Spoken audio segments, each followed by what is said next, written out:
A criminal complaint filed on Friday helped Madison police identify the woman accused of killing a pedestrian and his poodle in a hit and run on Madison's west side. NBC 15's Cameron Kelly took the time to sit down and read through this criminal complaint. Cameron, what did you find out?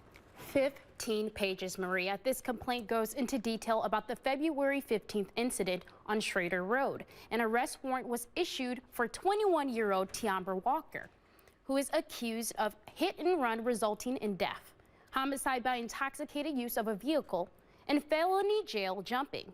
Officers did not use the names of witnesses it cited in the complaint. Let's take things back to that tragic night. A woman who police name as witness 4 says she was in the passenger seat while Walker drove. She says she was asleep the entire time until Walker woke her up. Walker told her twice that she thought she hit someone. Witness 4 says Walker did not check what she hit. In the back seat of the car was Walker's baby. Witness 4 says they both took Percocets earlier in the night. After the incident, Walker parked the car in her uncle's garage and hopped on a bus to Chicago. Other witnesses helped to identify Walker's vehicle, which was a blue Chevrolet sedan. We reached out to the city of Madison because of the ongoing construction on Schrader Road. They say the Safe Streets project is to, quote, cut down on people speeding and passing in the center turn lane and to provide pedestrian refuge crossing the street.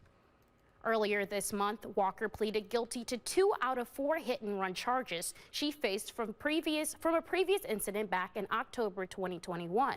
She was sentenced to 3 years probation and was out on bail with the condition that she could not drive. I also reached out to Walker's 2021 attorney with additional questions, but have not heard back.